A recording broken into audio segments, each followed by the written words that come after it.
Hello and welcome to Crimewatch. We are live for the next hour with this month's latest crime news and appeals.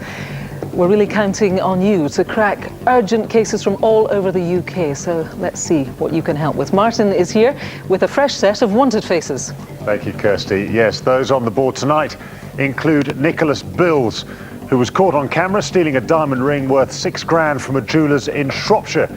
Give us a ring if you know where he is, and remember, you can press your red button at any time until midnight to have a look at all of these faces one more time. I've also got some shocking CCTV you really do need to see. Who is this thug attacking a woman in Reading? Help us catch him tonight. And Matthew has the latest look at how cases are solved. Yes, we have the truly unbelievable story of the British con man who sold fake bomb detectors to war zones. Incredibly, the worthless machines are still being used.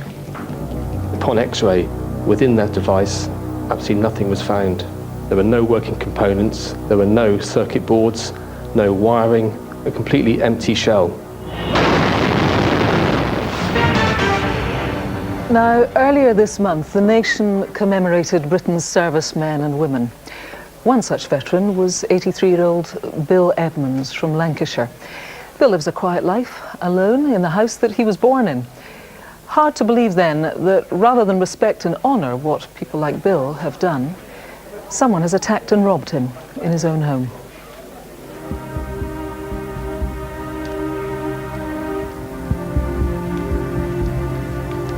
I've been told you've got money.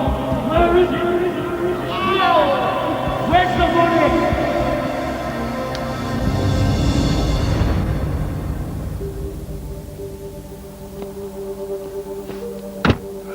I was born in the house.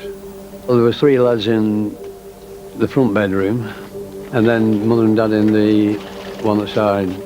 Then my sister had the only bedroom, single bedroom at the back. 83-year-old William Edmonds, or Bill as he's known to most, has lived in Leyland in Lancashire all his life. Only a small place. Everybody was close, you know. It was different to the air now, you know. But everybody seemed to help people. We all got on together, no problem. Because I think Mum had them all of us under control. Nice neighbourhood, you know, they were really friendly. You could leave your doors open there then. Apart from 2 years national service with the RAF, this house has been the only home Bill has ever known.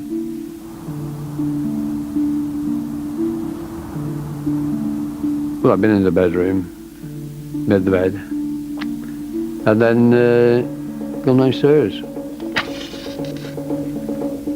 It was a normal night for Bill. He watched TV for a while and then started his bedtime routine. I was just having a wash at that time. You know, there was a knock at the door.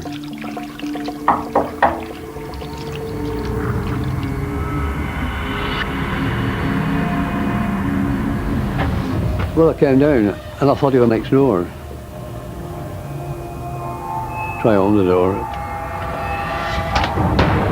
Where's the money? And he came in and he just shoved me, pushed the door in, and shoved me back onto the stairs.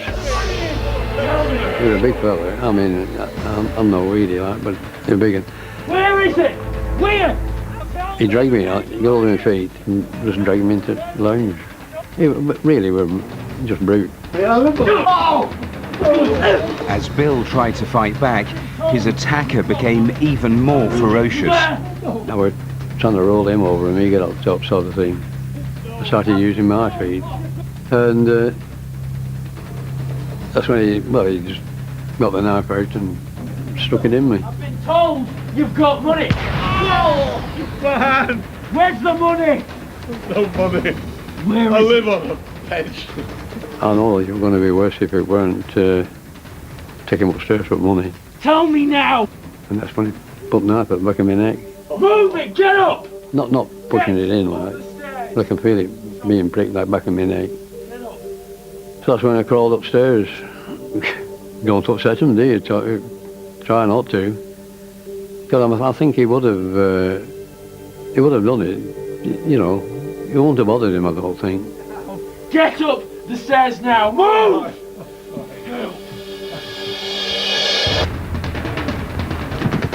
With Bill trapped upstairs, the masked man ransacked the bedrooms looking for money. Get it! Move! And he started getting a bit wild with knife, you know, threatening. Tell me! But on the dressing table, there must have been about £5 of copper and silver. Where is it? And he scraped all that off top. He took all that. I thought, well, that's mean. His attacker had tormented him for almost 20 minutes. Eventually, Bill gave up and told him where the little money he had was. So that's my weekly allowance. And looked at it, then he'd gone. Just ran downstairs.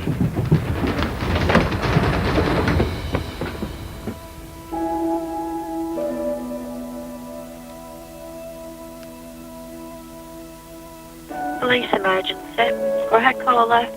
I've just been attacked in the house, and he's just broke in and robbed me, really. What comes to me, you know, is the fact that I got through it. And if it had been an old lady, it had just been, well, it would have been worse. It would have been worse. It was just horrible, really, to know that it had happened in our family. You know, you don't expect that. But when I found out he'd been knifed, that was frightening. You know, there's those nasty people, really. They're nasty people. They take advantage. They won't take it out altogether.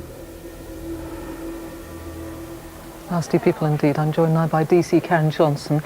Such violence as you saw against Bill in his own home, this is somebody who must surely be caught. Absolutely, and I would appeal to anybody that was in the area on Tuesday, the 1st of October this year, to please come forward. Anyone that was acting suspiciously in the area, if they think that information is, there's nothing vital that they can give us, then it may be crucial to my investigation. Yeah, I mean, people could think, well, it was nothing really. Exactly. They should get in touch.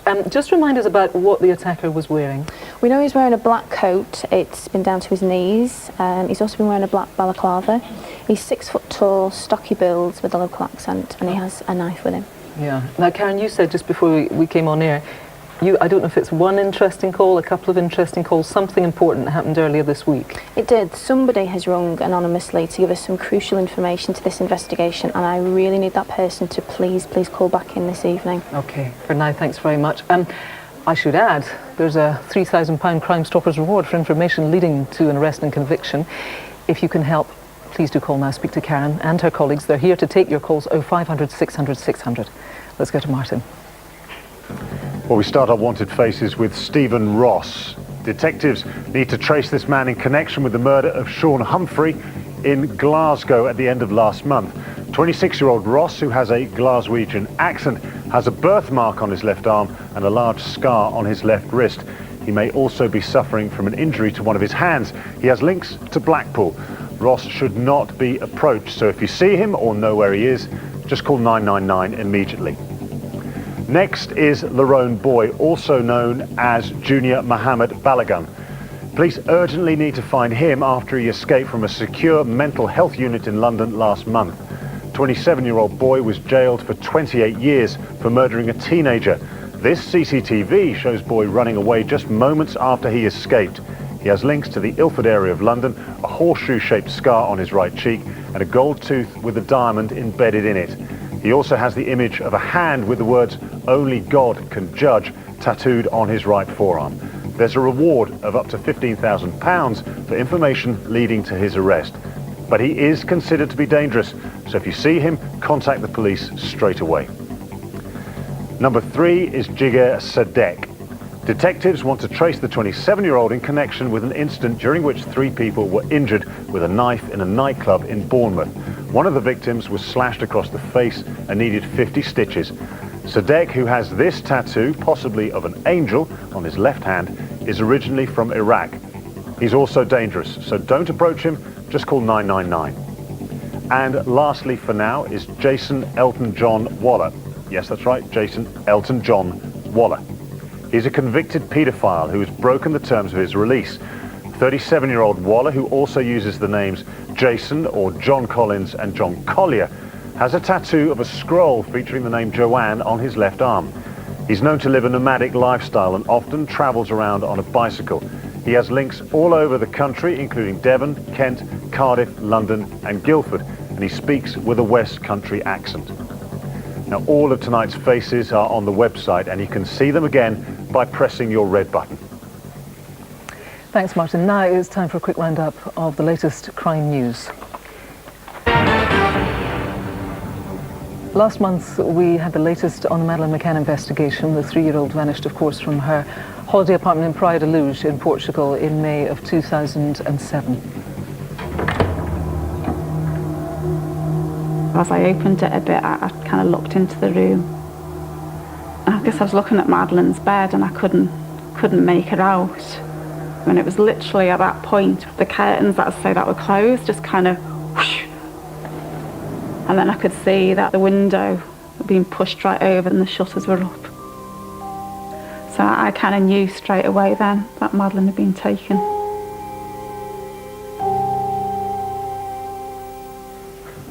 Well, following our reconstruction, we had an unprecedented response with the highest number of calls ever to our studio. The next day, the Met Police detectives leading the case travelled to the Netherlands to appeal on the Dutch version of Crimewatch, before moving on to Germany, where they were joined by Madeleine's parents, Kate and Jerry, to appeal on the German equivalent of our show. Well, our cameras were there, and we spoke to them about how they felt it was all going. From our point of view, and I'm sure for Metropolitan Police, it's been a fantastic response. And once again, the general public have shown how supportive they are and how keen they are for us to find Madeleine as well, and that gives us great encouragement and hope. Well, I should tell you that a little later on this evening, I'm going to be speaking live to the lead detective on the case for the very latest developments. Now, this week, a really shocking report has been published on sexual abuse on children by other children. It found perpetrators could be as young as 12 or 13, and the rape of young girls is becoming commonplace in some circles. Well, I'm joined now by Asabi Snake. She is a life coach for the Birmingham-based charity called City United, as well as Anne Longfield, Chief Executive of the charity For Children. Welcome to you both. Your organisation did contribute useful information to this report that came out this week. Can you tell me what it is precisely that young people are experiencing? Well, I've seen instances of elder men and gang members grooming young women for sexual favours. They pass it off as a friendship, but eventually girls have to offer sex to sustain this friendship. And also I've seen gang members use women to set up other gang members, which results in more gang violence. And these women don't necessarily know what they're getting themselves into. They have a low self-esteem and they feel that these members can offer them protection and guidance. It's a horror story that you paint, really. To any young girls who are watching who might say, I'm in this community, I'm stuck in this situation, there is no way I can go to the police, what would you say to them? What should they do? Well, I would say there still is a way out. If you can't go to the police, speak to your parents. If you can't speak to your parents, go to your local youth organisation, speak to the youth workers, speak to the teachers in schools and mentors, because they can signpost you to the right agency. And also, if you can't do it for yourself, do it for the young women out there that can't do it, that are experiencing the same thing. And so much to talk about. Just briefly, I want to ask you about advice to parents, because I know as a parent, if I was out there watching tonight, I think, well, what are the signs? What do I look out for? There are things that parents can look out for. We're talking about changes in behaviour, we're talking about unexplained gifts, absences and injuries too. And if you're worried about any of those, then talk to your child about it and ask for help from schools, and there's some really good helplines too. That's really important. The help is out there and people can access it. You can find out more details of what support and advice is out there, and it is out there, via our website. Here's Martin. Time now for some crimes caught on camera, starting with a violent assault in Newcastle city centre. A group of 3 people, consisting of a couple and a male friend, walk past Newcastle train station late on a Sunday night in August last year. Walking just behind them are 3 men. After a few yards, they catch up with the first group. One of the men from the second trio, who's wearing brown trousers and a black short-sleeve shirt, starts talking to one of the men from the first group. He's abusive and offensive about the man's girlfriend. The confrontation continues for a few minutes before the man in the black shirt suddenly punches the victim in the face, breaking his jaw. He also lashed out at the victim's girlfriend and the other man. Minutes later, the attacker is caught on CCTV walking into a nearby nightclub, giving us a nice clear picture of his face. Who is this thug? It's a Friday afternoon in September. A man in a distinctive baseball cap and blue Union flag hoodie walks up to a jeweller's shop in Blackburn in Lancashire. Staff unlock the security door, allowing him in. Inside, he immediately pulls out what looks like a handgun. He holds the door open, allowing a second man wearing a blue cap and grey hoodie to get in. The man in grey then pulls out a hammer and starts smashing the display cabinets before stealing jewellery and more than 30 luxury watches. They both then flee, each heading in a different direction. Quite a distinctive pair. Someone out there knows who they are. Tell us tonight. The early hours of a Saturday morning in August last year. A man wearing a red t-shirt and jeans is wandering around outside an office block in Reading. A few minutes later, a woman approaches. Suddenly, and without reason, the man grabs her round the neck and forces her to the ground, pinning her to the floor. He was only stopped when a passerby intervened. A terrifying and unprovoked attack on a lone woman helped get this man off the streets. Tell us who he is. If you need a second look, all the CCTV you've just seen is on the Crimewatch website. Call and text the numbers on screen if you can help. Incredibly, around 250,000 people a year go missing in Britain. The vast majority turn up sooner or later, but of course there are many who never do. Luke Durbin was one of them. He was just 19 when he vanished, following a night out with friends in Ipswich back in May of 2006. It was initially treated as a missing persons case, but in 2010, police relaunched the investigation and they now think that he may have been killed. Luke's mother told us what life has been like without her son. As a little boy, he was very gentle. He loved music. He was a keen guitarist. The point that Luke went missing, I mean, I really thought, you know, he really had found direction in life. You know, he wanted to travel. He just seemed driven. My imagination has become my best friend and my worst enemy. No parent should lose their child, but to lose your child to an unknown entity, it just eats at you. Well, that was Luke's mother, Nikki. Detective Superintendent John Brocklebank joins me now. John, this is really unusual, isn't it, for somebody to just go missing off the face of the earth? It doesn't happen that often.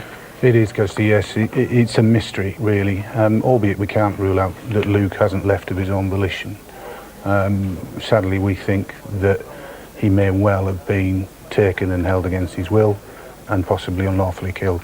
Right. Let's take a look at some CCTV. These are the last sightings of Luke. Just take me through what it is the viewers are seeing here. Yeah, Luke had gone out with his friends that night to Zest nightclub, and he'd parted from one of his friends and walked around town. And what you're seeing here is Luke going into Hawk Express taxis in Ipswich, trying to get a lift home. But unfortunately on this occasion he couldn't get that. So he leaves and wanders about town a little bit more. What we see next, effectively, is Luke crossing Dogs Head Street towards a bus station. Right, there at Dogs Head Street, there he is. And what we really want to know is where did he go from there? It's at that point, that is the last CCTV we have of him. You think you do have a little bit of information, possibly, about what happened to him in the coming hours and maybe days? Tell us about that. Yes, we do. We had a couple of sightings of Luke from people who know him, two separate groups, who put him in Woodbridge in two described cars. One's been described as a dark-coloured Renault Megane, right, and another as a dark-coloured BMW.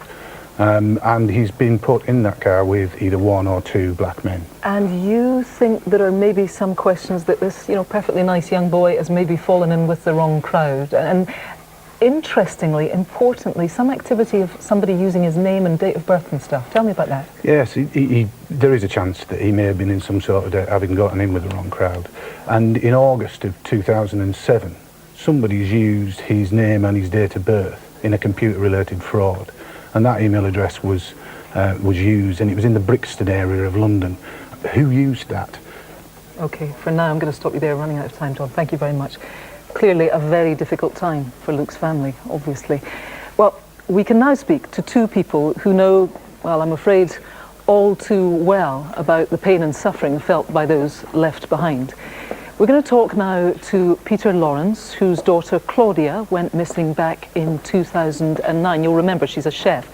And Rachel Elias, whose brother, who's a former band member of the Manic Street Preachers, Richie Edwards, disappeared in 1995. To both of you, thank you very much for taking the time to join us. Rachel, when did you first hear that Richie, well, people thought he'd gone missing? Well, it'll be 19 years next February Richard is gone. He was due to fly to New York on the 1st of Feb 95, but he checked out of a hotel early and he didn't tell anyone, and he hasn't been seen or heard of since, and almost immediately after that we were notified of his disappearance. So many people were distressed about it, but nobody more so than the people who were closest to him, you and your surrounding family. Apart from dealing with all of the emotional impact and the turmoil of that, you then have to try and deal with all the terrible practicalities. Absolutely. Tell me a little bit about that. Well, 13 years later we had him declared dead, because while we hope even to this day, we know he's out there somewhere. We don't know whether he's alive or dead, but we want to find him. But in the midst of that, there were practical issues that he left behind that we had to deal with. Yes, and you are somebody who has been campaigning for something, in fact, that's been introduced. It's called the Presumption of Death Act, and it allows families to start to clear up all those loose ends of people's existence. Peter, I want to come to you now, because you think, yes, that's a good step, but also there should be something called guardianship, which should be introduced for these families in very difficult circumstances. Yes, there's over 1,000 adults go missing and remain missing every year, and you think that's cumulative because, for example, Claudia's been missing over 4 years. I realised within a few weeks of Claudia disappearing that she has a house, therefore a mortgage, bank accounts with standing orders, insurances for house and car, and there are no laws at all in this country which allow anyone other than the customer to deal with them. Now, when it comes to the actual examination of the case of Claudia, I believe that the police in the last few weeks, as recently as October, have decided, because of advances in forensics, that they are re-examining this flat that you've just mentioned. Are you optimistic about that? Yes, of course. You can't be too hopeful, but there must be a reason for the police to send a major forensic team in. They said they were going to be in there 2 weeks. They've now been in there 4, and they announced yesterday that they're going to be in there for a bit longer. Hopefully new techniques will show up something. We wish the investigation all the best, and I thank you very much for coming and talking about what is obviously a very, very difficult and tender subject. I should tell you at home there is much more on Claudia's case and on Luke Durbin's on our website, along with the numbers to call. If you have any piece of useful information, please do let us know. Matthew. Right, still to come tonight, a mother's relentless pursuit of justice for her murdered son. I'm convinced that there is somebody out there that knows what happened that night. We speak live to DCI Andy Redwood, leading the Madeleine McCann case, for the very latest on his investigation. And I'll have the story of the British businessman who made millions selling fake bomb detectors. There was no laboratory, it was purely just boxes of plastic components which were stuck together. It was staggering to realise that these devices, which sold initially as a marketing toy to find golf balls, are now being used to try and find explosives. More wanted faces now, starting with Mahad Aden.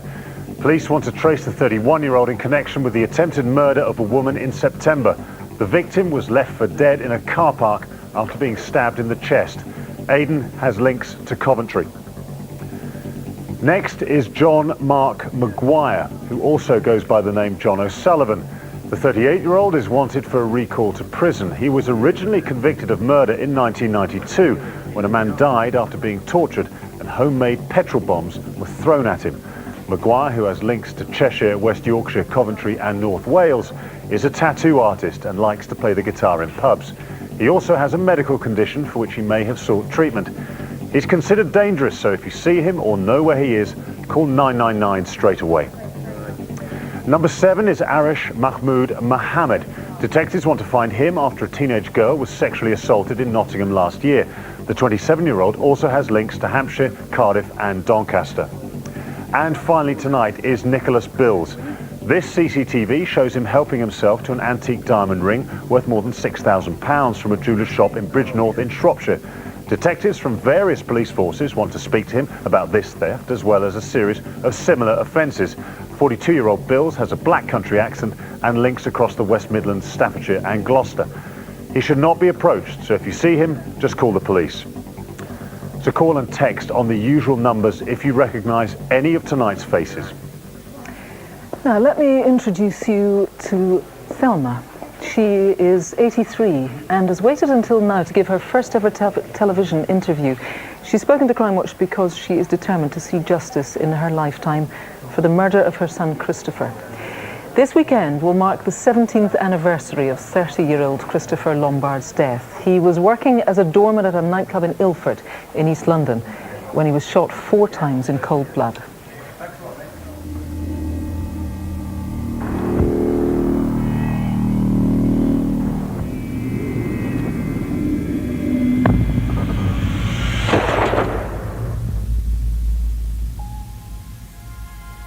I had 3 daughters, first of all, and then I had Chris when Jenny was 9.5. Chris was born. He was my only boy as well, and my youngest. He was a gentle giant, did anything for anybody.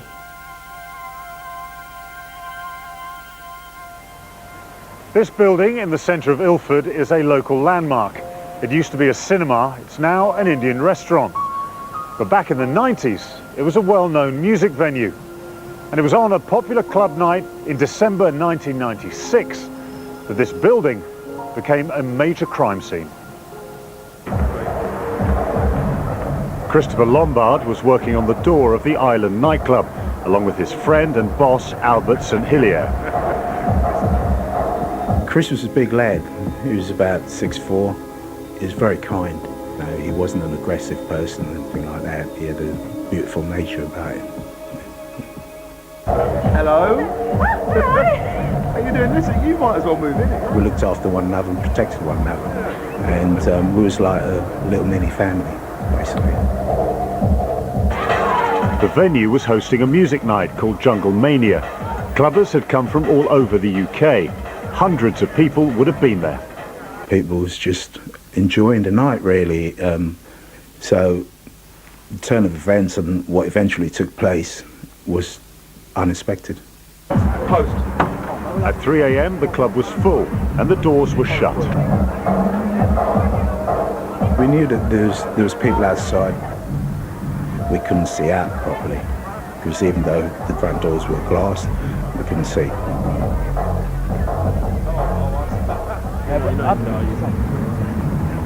So, but then there was a knock.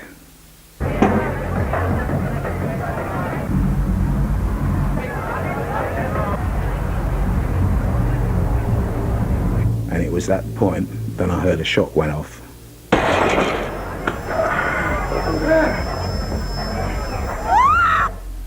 The gunman fired 7 bullets in a vertical line through the glass in the door. It was dark outside, but the lights are on inside the club, meaning the door acted like a one-way mirror. People inside couldn't see out, but the gunman could see exactly where he was aiming.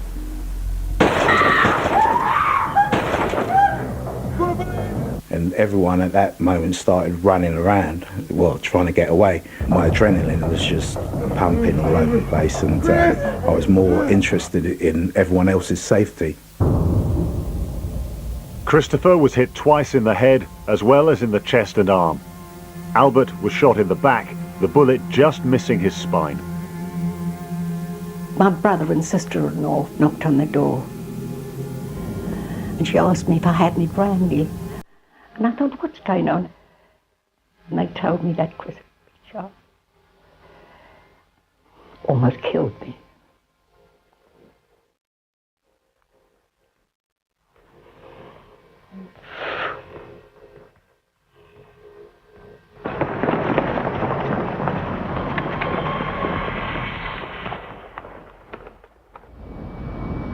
By complete coincidence, an unmarked police car was out on traffic patrol.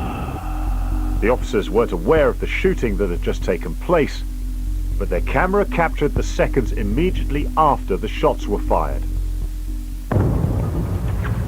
The gunman and his accomplice escaped in a car parked a short distance from the club. I grieve for Chris and his family. I would like to think at some point that we can have some closure on it, and we can actually find out who's done this and justice is served. Not so much for me now at this point, but for Chris and his mum. It's been a very, very long time, but I'm convinced that there is somebody out there that knows what happened that night. And if they have any information about who the person or persons that killed my son, I want them to get in touch with the police immediately. We need some closure. My family and I need closure, definitely. Well, Detective Inspector Robert Pack from the Metropolitan Police is leading the re-investigation into this case. We saw Thelma there. Christopher's mother says that she desperately needs answers. She deserves answers. Yes, absolutely. And like Thelma, I'm convinced that people out there know the identity of those suspects responsible for this murder. It was a cold-blooded, ruthless murder, a tantamount to an execution. And I'm sure those people would have talked about it, probably even bragged about it amongst their peer group. And it's those sort of people out there in the community that were really appealing and urging to contact us tonight. Yeah, 17 years on. Robert, we do have CCTV. It was taken from inside this unmarked squad car. Let's take a look at that and briefly just tell me what we're seeing. This shows the two suspects fleeing from the scene. The accomplice runs first and then the shooter follows behind, dressed all in black. They make their way to a parked silver Japanese car just around the corner. The gunman himself is described as a black man who was aged at that time in his late teens, early 20s, 5'10", and wearing dark clothing. He spoke with a London accent, and his accomplice also described as 5'10", late teens, early 20s, and of a Mediterranean complexion. And I should add, Kirsty, that there's a £20,000 reward being offered in relation to this. Right, that's a lot of money, Robert. Thank you very much for now. It is time, surely, for Thelma to get justice. She deserves it. Please do call the studio now, 0500 600 600 if you can help, or if you prefer you can speak anonymously to Crime Stoppers. They are on 0800 555 111.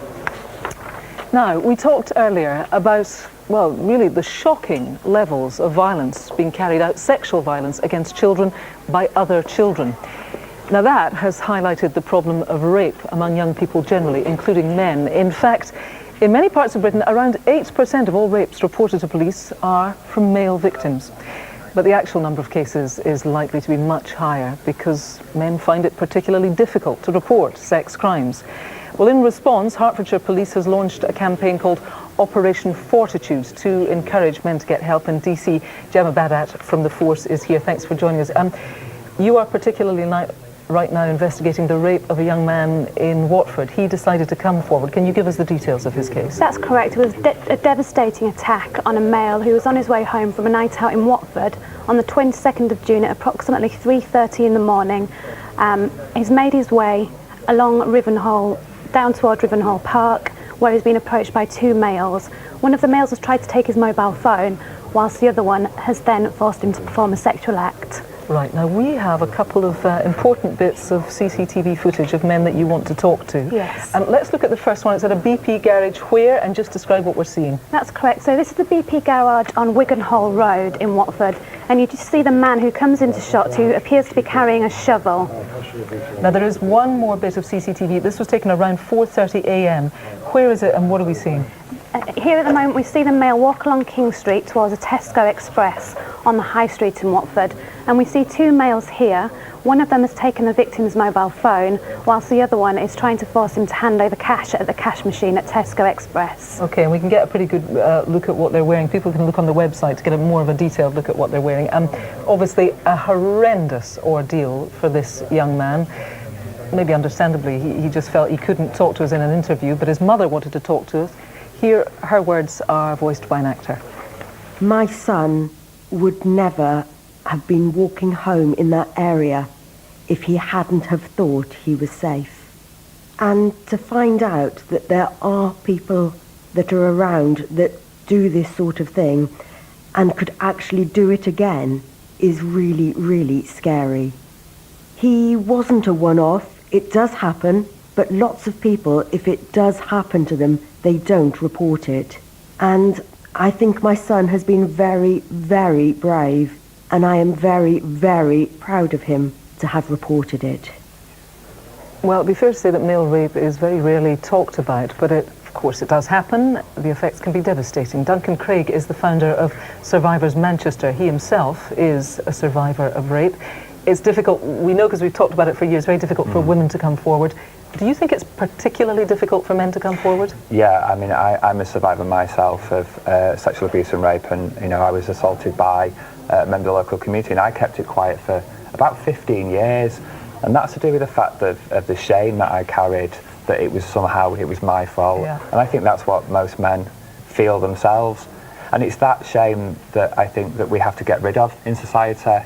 And we have to break down those barriers in order for men to come forward and know that there's help, counselling, EMDR therapy, for people to be able to move on with their lives. Talking about breaking down barriers, you were telling me that Hollyoaks, very popular soap for young people, is about to carry a male rape storyline. Yeah. For you, that's a good idea. Yeah, absolutely. I'm really proud of Hollyoaks and what they're doing. They really are going to be breaking down some barriers.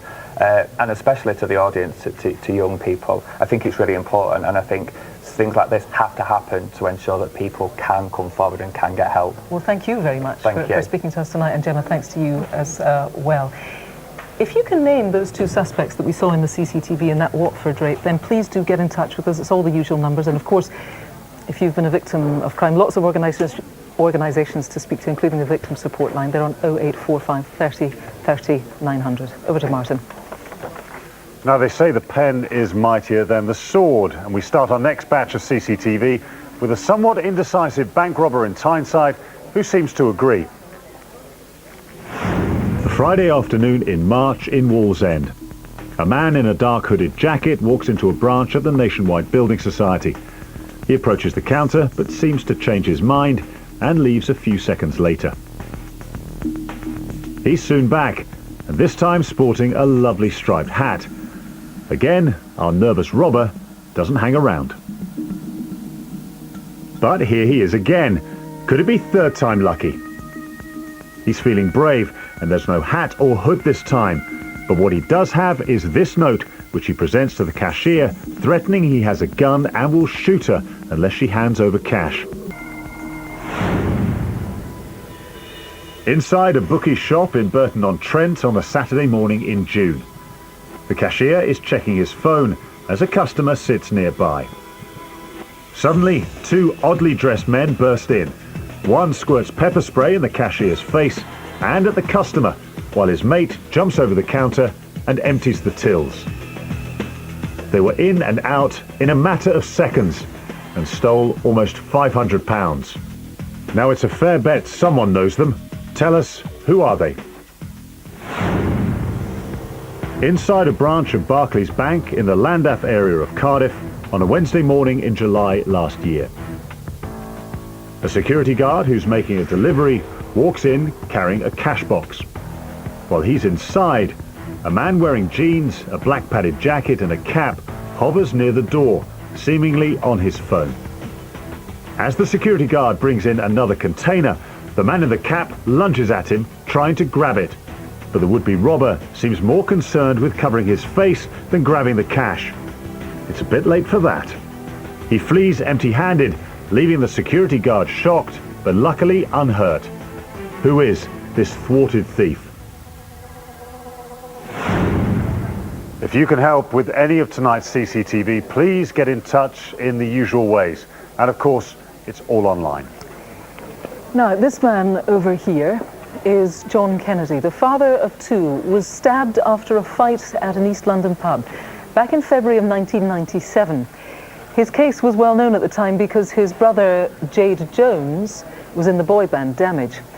No one's ever been convicted for John's murder, but now, after a cold case review, detectives are convinced there is every chance of a new breakthrough in the case, and DCI John Sandlin is here. Just remind us, first of all, what happened on the actual night itself. Yeah, John had been out with friends in the east, various pubs in the east end of London. About 3 o'clock in the morning, he went to the Railway Arms pub, Sutton Street in Wapping. About 5 o'clock in the morning, some other men entered the pub. One of the men had an altercation with John. John was stabbed. He was taken to hospital, but tragically he died a few hours later. Yeah, terrible. Of course, a complete tragedy for John's family. We have spoken to them about the impact that his death has had on them. My brother never got the chance to grow up, into the adult that I am. I never got a chance to see that. His children never got a chance to spend those years with him, and he never got a chance to see his grandchildren being born, and that's really difficult. His life was taken from him at such a young age, and it was difficult for the whole family, for myself, and just a real hard time, I can't even begin to explain the feelings towards the injustice, because that's all we have. That's all we have, is we want justice, because otherwise it's harder to have closure. 16 years on, the hurt is still there, but why are you re-investigating now? Well, people's loyalties and consciences change over time, and I'm appealing to those people who were in the pub that night who saw or know what happened to call us. There is a £20,000 reward for information leading to the arrest and prosecution of whoever's responsible for John's stabbing. OK, DCI Sandon, for now, thank you very much indeed. If you can help, please call or text now, usual numbers that are on the screen. That's it for now. Some more news now, starting with the conviction just yesterday of Ang Zhang Du, who we featured several times on the programme. The businessman was found guilty of murdering 4 members of the Ding family in a revenge attack after he lost a legal case against them. Du fled the UK and was captured in Morocco in July of last year. He was sentenced today to a minimum of 40 years in prison.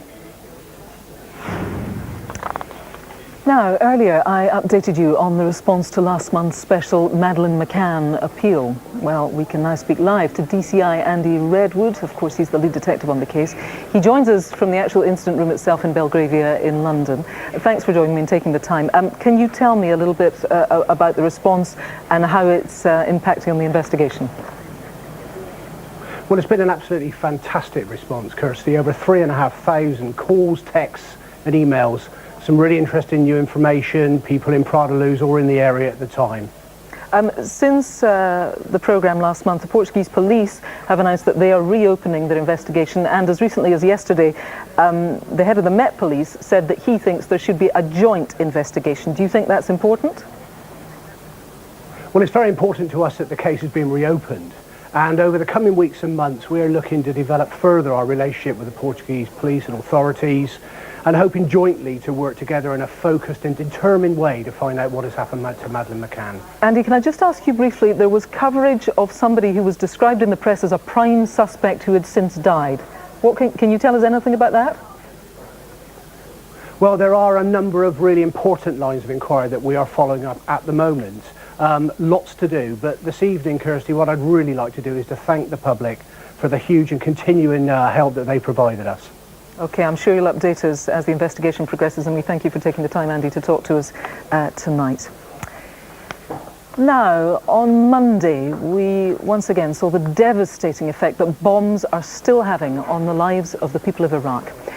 Officials say at least 27 people were killed on Monday and dozens injured in a spate of attacks across the country.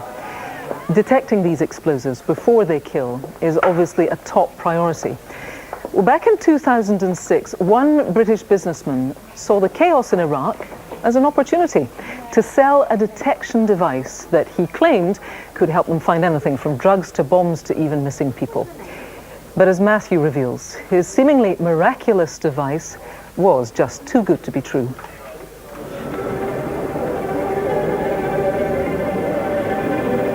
At 11 a.m. on the 19th of August 2009, the streets surrounding the Iraqi Foreign Ministry in Baghdad were thrown into chaos.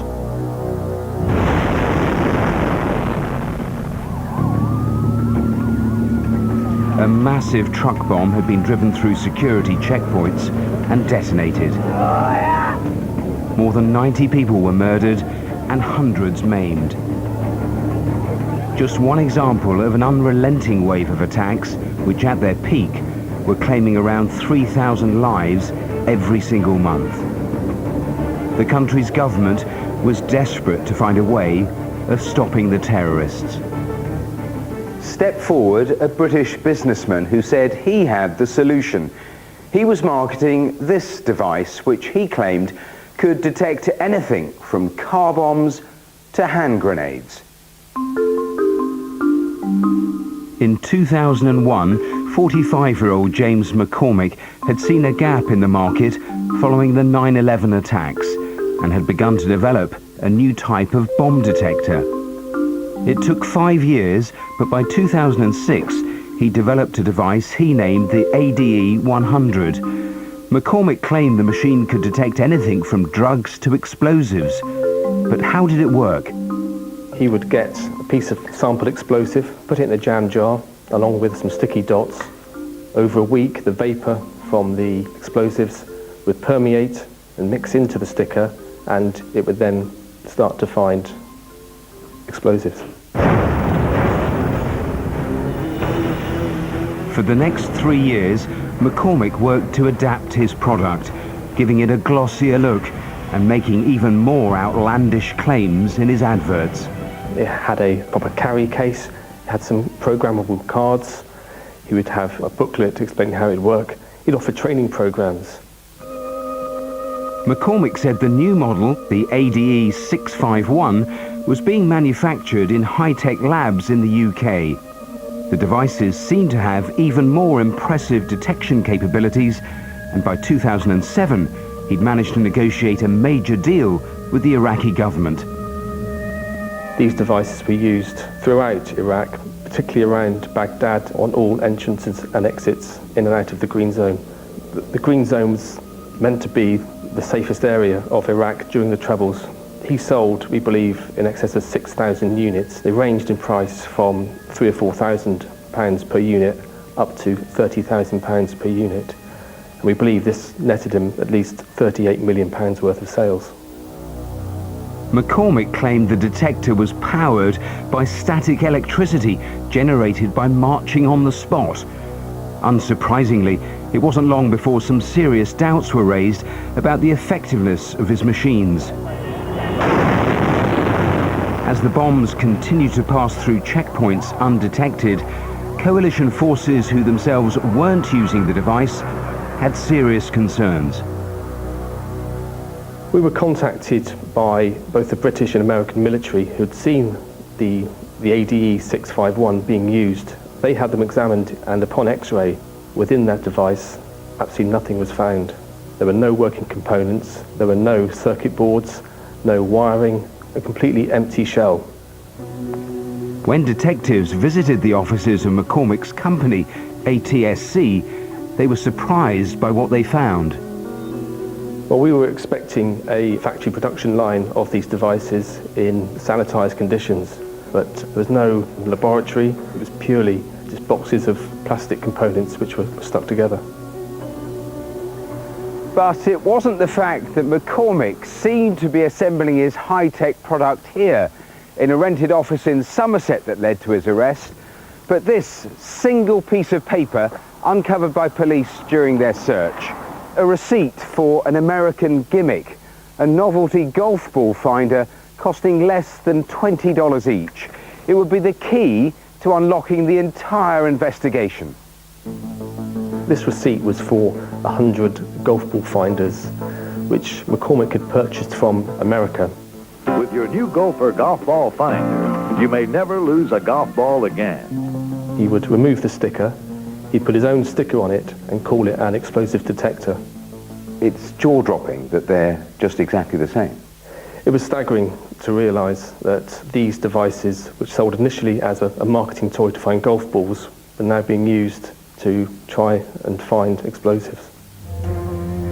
In 2009, under pressure to prove the doubters wrong, James McCormick held a news conference in Baghdad. Questions were being asked about why, despite numerous security checkpoints and the widespread use of his detectors, bombs were still getting through and killing people. We have created one tool in a huge toolbox that the Iraqis need. He was clearly under pressure and he came up with no plausible reasons as to how these devices worked. He even held a demonstration purporting to show the detector in action. Officers were astonished by how stage-managed it was. The actual demonstration was conducted by a soldier who was trying to pick out a hand grenade that was placed among some bottles. Even though the device does find the grenade, this device is used by sleight of hand. If you move the device slightly to the left or to the right, the aerial will swing with gravity, and that's what happens in this case. So it was ludicrous? Completely ludicrous. It's almost farcical to believe that this was a proper demonstration. In fact, this is probably the only demonstration that we found in all the investigation that McCormick has ever conducted on these devices. Presented with the evidence, the cocky con man wasn't about to confess. In fact, he confidently told officers they simply didn't understand his amazing scientific discovery. However, this new theory, known as nuclear quadruple resonance, has now taken it into another realm. It's clear towards the end, he was becoming so confused in his own answers, we knew he had no knowledge about how these devices worked. And in fact, how he explained these devices to work just didn't exist, and they breached the laws of physics. A view backed up by genuine scientists. Our findings were that the device was completely ineffectual at detecting any kind of contraband. It was clear that he was trying to use science to give this device some kind of cloak of respectability. So he was using scientific terms and scientific ideas, but using them in a completely incorrect way. So in my opinion, that's quite deceitful and dishonest. Detectives now felt confident they had enough evidence to prosecute McCormick for fraud, but it was also vital that they could completely discredit the device. If McCormick had been found not guilty, he would be able to go to the world and say, these devices have been tested in a British court of law, and I've been found not guilty, and these devices can be carried on being sold. So there was a lot of pressure for us to ensure that McCormick was convicted, ultimately because these devices were being used in countries where people were being killed and maimed. In July 2012, McCormick was charged. His trial lasted for 6 weeks. He denied everything, but the jury didn't buy his lies. He was found guilty and sentenced to 10 years. The con had finally been stopped, but over the years McCormick amassed assets in excess of £12 million, including a property here in Bath worth at least £3 million. Detectives now hope to claw back those ill-gotten gains. But the devastation this con played a part in can never be reversed. You said jaw-dropping in that report. That's the phrase, isn't it? I'm tempted to say you couldn't make it up, but that's exactly what this guy did. It was preposterous. I mean, here it is. The judge said it was completely useless, and it begs the question, does he have blood on his hands? Well, the prosecution said the inescapable conclusion was that Iraqis died because they were used. Now, police looked at manslaughter but felt they had a much better chance of convicting for fraud. He got the maximum. 10 years. Incredibly, he appealed. That was thrown out a fortnight ago. We can hear a little of what was said because appeals are now televised. The circumstances were quite appalling. The applicant knew precisely what he was doing. He did it for enormous profit, and that conduct simply cannot and will not be tolerated.